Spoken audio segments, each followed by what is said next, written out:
Hello and welcome. Today, let's have a look at the top 3 note taking techniques that there are that have stood the test of time. All right, so we are going to, if you're interested, this is the Freeform app. See this little icon down here? I can't really, let's have a look, see if I can get it up close. You can see the squiggle, that's the Freeform app. So it's pretty cool. All right, so we're going to look at Cornell mind mapping and outline, and I've got some notes that I've made in all 3, and I just wanted to show you the differences and the benefits of why you would use one over the other. So let's first have a look at Cornell. Now, the Cornell method, I've actually done it on my Remarkable. So what I did do is I'm on my calligraphy pen. This is amazing. Let me just tell you that Freeform now has the calligraphy pen, which is incredible. And I think I might go on that thickness. Now I'm going to show you, for those that don't know, the Remarkable is an e-ink device. And this is it here. This is a Remarkable. And I'm going to show you the Cornell method of note taking. They've got a template already on that device. The mind mapping, I'm going to use Freeform. So that's the app that we're in right now, because this is my latest obsession. And for outline, I'm going to show you using GoodNotes. So you can switch ahead. I always do timestamps. And well, since I learned how to do them anyway, all my later videos have timestamps, and you can flick through to whatever you're interested in. But yes, let's have a look at Cornell. So if I show you the Cornell, I'm just going to keep that there and show you this. This is some notes that I've made on maximum productivity. Let me just make sure you can see that.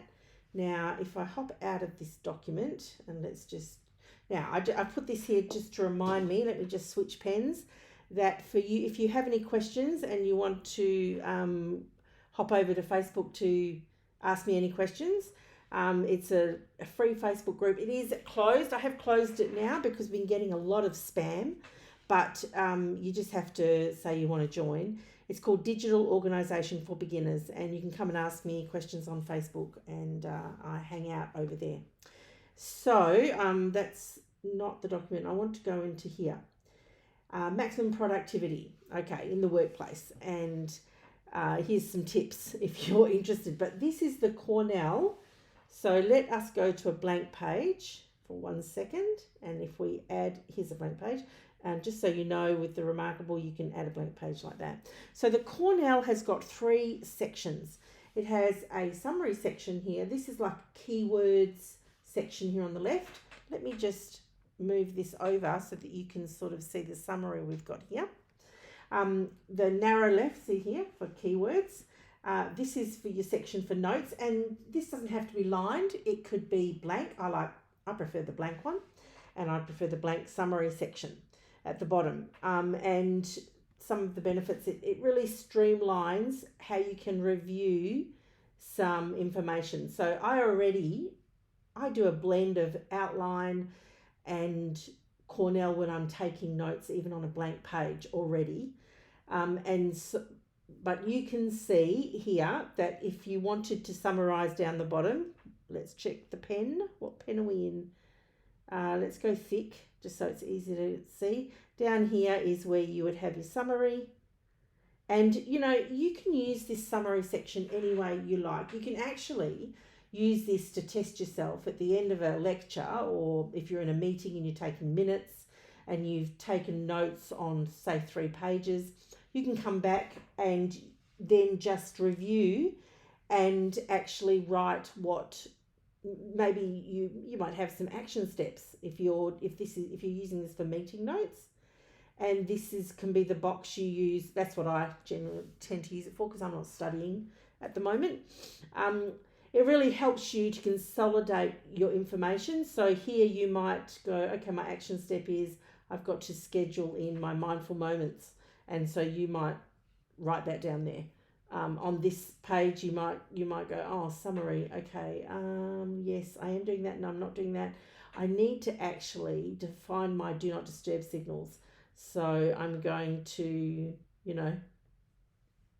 blah, blah, blah. You get the idea, don't you? It makes studying more efficient, and it's great for recalling large amounts of information. And as I mentioned earlier, on the Remarkable, you can select whatever template you want to use in their template section, and you can pick and choose. Like sometimes I use the lined top and the lined bottom as well. Okay, but I know we're doing Cornell, but I'm just saying you can change what it looks like but still use, let me go back to Cornell. See, interesting. Can you see that? Oh yeah, that's the one we were using, sorry. But you can still use the formatting method of, putting keywords down the side here. Again, it's for revision and review, and putting your takeaways down the bottom. So that's the Cornell method, and I'm just going to put my pen away. I love this little elastic thing here, and we'll pop the Remarkable over there. So I could do Cornell on here, but the template is really handy on the Remarkable device, and I love it. I'm going to do outline next. So I used GoodNotes to give you an example of that, and it's here. This is exactly the same information that we did here. So we did workspace organisation, we did time management, and tissue paper. Remember tissue paper? We did wellness over there. Let me just pop that. And you can see whoops, let's go back. Workspace organisation. Now, I can just make that bigger for you. Let me take it off rubber. Workspace organisation, time management, and wellness.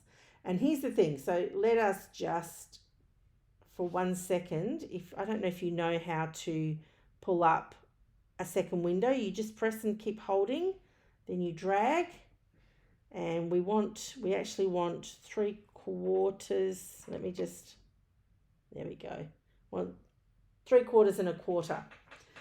So for the outline method over here, you can see it's very well structured to be a hierarchy. That's the main takeaway of the outline method, is that there's a hierarchy. So it's really good for lots and lots of detail. So you can imagine if there was like 15 things that you needed to consider for an ergonomic setup, it becomes very overwhelming when you start making so much lists all the way for, if one of these sections had 15, it would be all full the page and you hadn't even gotten to B yet, right? So that's why it's very useful to be able to use the outline method in that situation. You do use bullet points, numbers. I do a lot of arrows, squiggles, lines. I don't know if you've been watching my channel at all. I love bubbles. You should see what you can do on here. I don't want to get too distracted. Look at this. Watch this. Ready? You do a bubble and you hold it. Look what it does. That's incredible. I love it. And then now I can't turn this into I don't want to turn this into a free form. I need to do a free form. Then we've now got a color in marker tool, whereas before you had to use the fill. Anyway, I digress. Let's not get distracted. All right, so the hierarchy of thoughts, you've got that. You can use all of your dots and dashes and all of the things. Great for lots of details, and great for information that's sequenced and actually has a hierarchy. So let me get rid of that. And just a tip on your rubber, you can go object or pixel, right? I always have the object rubber selected on freeform, and you can do the same. And I actually normally have it on here, but sometimes I change it for different reasons. If you had 3 things under chair, and you had 2 things under monitor, and you had 4 different types of keyboards that you wanted to make a note of, and there was a couple of options. This could be could be doing some research on buying some ergonomic equipment. You can see how using the outline method would be perfect for that, because then you get to put a concise amount of information. It still feels clear and simple. It doesn't feel cluttered, which is nice. And so you can see that same information that I showed you here, that's the wellness page. This is the wellness information here. And you can choose whether you like this look or you prefer that look.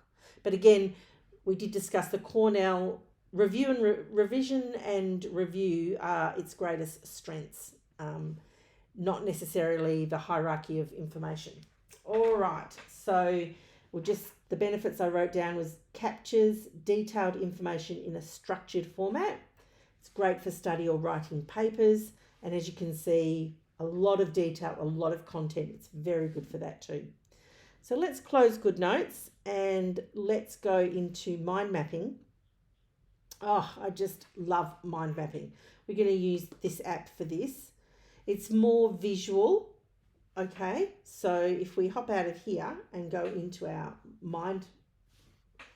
notes, these are the same notes that I showed you here. So the 3 pages workspace organization. Here's workspace organization. Let me just zoom in for you there. That's interesting, that blue line. What is that blue line? Oh, sorry. I've accidentally highlighted. All right, so you've got workspace organization and you've got the 2 areas, ergonomic setup and clutter-free environment. And then you've got the 4 bullet points under each. Now, I wrote them out there and I summarized them here because I generally take notes more in the summary form, but you can do that however you want. Then the next page is time management. You can see here setting boundaries and using planners and apps. And I've got setting boundaries and using planners and apps there. And then under wellness, let's go to the next page. We've got regular breaks, ergonomic furniture and mindful moments. Regular breaks. Oh, what happened? Ergonomic furniture and mindful moments. I'm not going to be able to separate that. Something's happened. I think it was before when it highlighted. Let me just, if I go undo, there it is. Yes, something shifted accidentally. So you've got taking breaks, ergonomic furniture and the mindful moment and the breakdown under each of those as well. Now I'm going to hop off this because it keeps selecting and I don't want it to. So that's a mind mapping of the notes. And if we just have a quick look at our summary, just so I cover all my points, it's a very visual way of taking notes, right? So it's very good for if your brain works that way, it's very good. You start with a central idea and you can branch outwards or downwards. And as you can see, for this piece of information that I wanted, this piece of content, I wanted to go downwards. But I could, and this is one of the beautiful things about freeform, is that it calls it infinite scroll. I mean, there is a limit in terms of the screen you're using at the time. But if I wanted to do my bubble in the middle here, right, I could put my pieces of, well, let's do those 1, 2, 3. Oh, look at that. So a Venn diagram, as you may know, goes like this. I used to do my shopping lists all the time. I do online shopping now. It's so much easier. This is where I do object eraser because you can just get rid of it. And then go back. I know I should have made this darker for you. And I'm just pressing and holding. Can you see that? Sorry, my big hand is in the way. So let me get rid of that one and I'll show you. Let's go dark. We are very zoomed out, which is why it doesn't look. I did it again. Hang on. Here we go. Look at that. That is so gorgeous. I love it. So you can present your thoughts around your central idea. You can present them downwards. You can present them to the right. You can present them to the left. You can present them upwards. It's completely up to you. But as you can see, that's a very useful way of thinking, taking notes, presenting ideas. All right, so it does encourage creativity. It's a great brainstorming tool because you're not restricted to lines. You actually can start adding content everywhere, wherever you want to go. what I love about it is this thing here. It shows relationships between concepts. So we can see here that these three are all offshoots of the main idea, which is how you can maximize proximity in your home office, right? And when you're thinking through the topic and you're making the notes that you might be listening to a lecture, it helps you very clearly identify what your subheadings are, what your content is underneath that, if there are headings underneath them that need content underneath those. And so it's very good in terms of explaining relationships between concepts. Benefits. It simplifies a complex idea. As you can see, you have one thought in the middle, and then you're able to identify the thoughts you've got going around it. It's very good for visual learners like myself, and you can organise your thoughts in a non-linear manner, which I prefer. But, it just depends. Let's put the pen back on, and we want the calligraphy pen, my favourite. Love it. Again, we want the main thought in the middle, and then we want to be able to identify what are those areas. I love thinking like this. If you tell me I have to think like this all the time, I'm like, I don't want to do it. I don't want to do it. So mind mapping is amazing, and knowing what tools you can use for each one. I've just given you 3 examples. Let me just delete that because I don't want to sit and look at it. I've given you 3 examples of using GoodNotes for your outline. You could use Freeform. I feel GoodNotes is a wee bit more structured.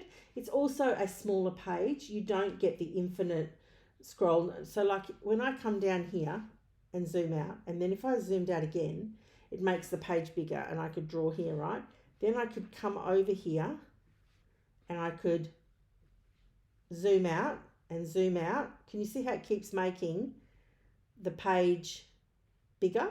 If I was to write here, whoops, I want to zoom out, beg your pardon. Oh, are we reaching the limit? No, you shouldn't. You should be able to keep writing content and then keep, if I zoom in and then zoom out, you see how it keeps making everything bigger and smaller? So that's the purpose of the infinite zoom. So you could do outline mode in here. I just wanted to show you GoodNotes. You can't do that in GoodNotes. Mind mapping, again, I use Freeform a lot, and it's just become a whole lot better. You didn't have half of those functions weren't there. I think the update happened a few months ago.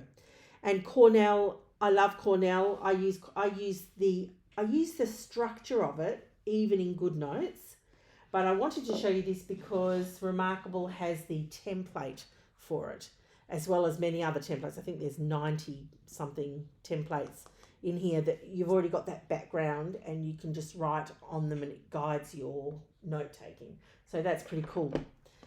So yes, matching your app to your technique, that's going to be useful for you, and knowing which device and which app is going to suit your style. And you can use them for different things. I tend to mind map a lot of things, like that's my go-to, and you may have a go-to as well. And then I use other things, and I blend sort of outline in Cornell when I'm writing very detailed with a lot of notes. I tend to use those, just a blend of them. It just depends on your personality. If you explore them, then you can work out what it is you love to do, right? Awesome.